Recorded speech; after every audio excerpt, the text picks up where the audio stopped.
d'avoir une terre retassée pour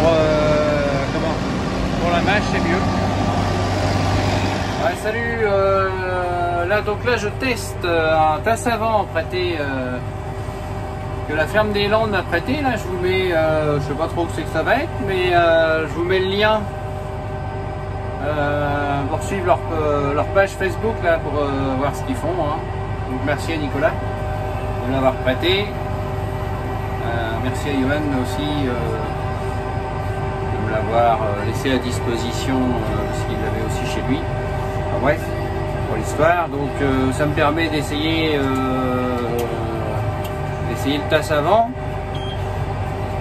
On va essayer de replomber un peu ma mâche. Alors ce qui est bien, c'est qu'en fait je vais avoir 4 rangs qui vont être dans les roues du tasse à vent, parce qu'il a 4 roues, et je vais avoir un rang tout seul qui va lui ne pas être, qui va dans celui-là qui est au milieu, il n'est pas dans les roues du tasse à vent. Du coup, là pour l'essai, c'est pas mal, puisque ça va me permettre sur une même planche d'avoir 4 rangs où je vais pouvoir tester le tassement, et sachant que le tasse à vent tasse quand même globalement la planche, même si c'est pas aussi uniforme qu'un rouleau ou quoi, ça la tasse quand même assez uniformément. Enfin, ça la tasse sur toute la largeur, voilà. Mais bon, on va voir, il y a quand même un rang qui est pas dans une roue de tasse à vent. On va voir ce que ça donne.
Donc nous voilà dans les haricots que j'ai envie d'arroser, parce que si on observe un petit peu, ils sont pas trop moches, pas trop beaux non plus, mais bon, vu le temps, on a de la chance.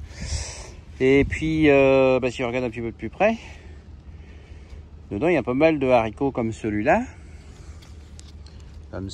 également. Alors ça c'est pas moche ça, et il y en a plein dedans, hein. si on regarde même des plus petits. Et donc, mais alors du coup, si on observe la terre, là, bah, avant de trouver, ça c'est pas frais, hein, c'est plus marron que le dessous, mais tu vois, il n'y a pas. Alors on voit que les racines de haricots sont dedans, là, là. On voit bien que les racines de haricots sont dedans, mais ils cherchent, hein, les pauvres, donc. Tiens, j'ai un pied de chien dent, il est gentil celui-là. Donc on voit bien que y a du potentiel, mais que voilà. Et puis surtout, ce qui m'alerte, c'est que on voit des rangs un peu plus hauts que d'autres un peu plus rachitiques. Donc ça, c'est typique qu'il y a des ronds où c'est un peu plus humide et d'autres non. Et là, regarde. Il y a quand même des beaux des haricots là-dedans, hein, puis j'attends après. Donc je les arrose.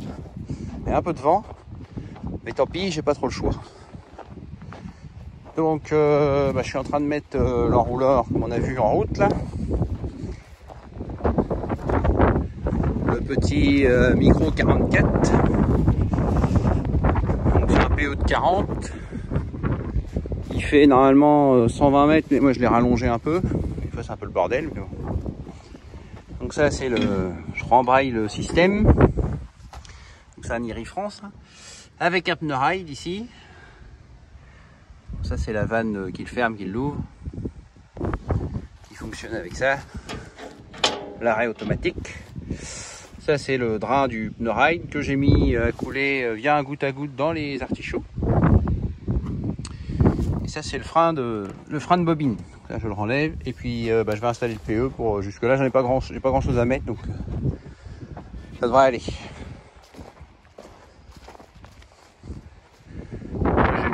Là j'ai une gaine souple, j'ai 2-3 raccords et puis 2-3 coudes et puis on va voir ça. Voilà, donc là on est en Power 50. Voilà, donc j'essaye de pas mettre de tuyau rigide parce que j'ai pas loin à faire. Donc du coup j'ai mis 2 coudes. Attends, essayer de faire voir ça quand même. Intéressant ça. Alors, il veut pas. Il veut pas. C'est pas gentil.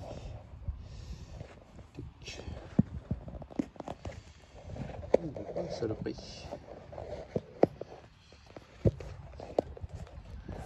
Donc le raccord Power, c'est quoi? C'est une marque avant tout. Donc le raccord Power, hop, on met la. Donc déjà, un côté, ça c'est le côté mâle. Là ici, c'est le côté femelle. Donc hop, la bride comme ça. L'autre de l'autre côté comme ça. Bien emboîté et hop. Il n'y a plus qu'à serrer. Et là-dedans, il y a un joint rond. Et ça fuit pas, c'est parfait. Voilà. Donc, ça c'est mis. Donc ça c'est mis. On va aller voir plus loin s'il n'y a pas trop de coudes ou quoi, parce que les raccords pompiers c'est bien gentil, mais ça n'aime pas trop les virages à ongles droit. Il y en a un petit, mais qui va être gavé de flotte, on va les mettre plein. Et puis on arrive là. Voilà. Bon, on va aller ouvrir le compteur. Bon allez, on va aller voir vite fait l'enrouleur. En conclusion, l'enrouleur. Le chariot, voir s'il remonte bien. Parce que bon, c'est un chariot que j'ai fabriqué moi-même. Donc là, on est bien. On n'a pas trop de vent là, parce qu'en fait, on est un peu dans un coteau. Donc on est un peu à l'abri du vent. Du coup, j'arrose au maximum. J'en mets un peu sur mes courgettes qui sont ici, là. Derrière, juste après, il y a des radis. Ça va leur faire du bien. Ici, il y a des haricots aussi, là. Dans la bande, là, ils sont un peu sales, mais je pensais un peu à sécher sur pied. Il manque d'eau aussi. Et comme ils sont un peu sales, ça les arrange pas. Du coup, je les passe aussi. Et puis, j'arrose ceux-là, là. On va leur mettre 7-8 mm d'eau environ. Donc, c'est pas... voilà. Alors, faire un petit peu de bien. Donc l'enrouleur, le canon, enfin le chariot, on voit là il y a le... Et donc voilà, en conclusion, donc on arrose alors attends, 1, 2, 3, 4, 5, 6, 7, 8, 9, 10, 11. 11 planches de... Donc ça fait à peu près 22 mètres. Sauf par là où quand on a un petit peu de vent, on arrose un petit peu moins. Un petit peu de moins de vent, un peu de vent au contraire, on arrose un peu moins large. On doit faire 20 mètres par là à peu près. Mais bon, ça suffit largement. Donc en gros, on arrose 40 mètres à la fois, quoi. Donc je pensais pas avoir de nouveau à me servir de mon enrouleur cette année. L'année a été plutôt pourrie, froide, pluvieuse et tout ce qu'on veut. Donc je m'étais dit, je suis tranquille de ce côté-là. L'année dernière, à la même époque, on avait consommé à peu près 1500 mètres cubes d'eau. Là, on est à 200. Donc ça comprend que l'arrosage des serres en fait. Et à peine 200. Je crois que c'est ça doit être 170 ou un truc comme ça. On voit complètement la différence. C'est pas du tout le même système, quoi. Enfin la même année, quoi, que l'année dernière. À noter que l'eau vient du réseau. Donc c'est aussi pour ça que on n'a pas des cumuls d'irrigation peut-être comparables à d'autres. Et n'empêche que quand l'eau coule du réseau, 1500 mètres cubes, la facture, on la sent, quoi. C'était même 1700, je crois. Enfin, la facture, on la sent passer, quoi. Donc voilà. Salut, me voilà dans les haricots. Je pensais pas avoir à faire ça maintenant, mais en fait, c'est sec. Il nous annonce un peu d'eau, d'orage, peut-être pour la fin de semaine, mais c'est pas gagné. J'ai un peu le soleil dans la tête. Donc du coup je les arrose parce que pour les finir un peu ils sont un petit peu justes. On va voir si s'il fait un peu chaud, ça va faire du bien.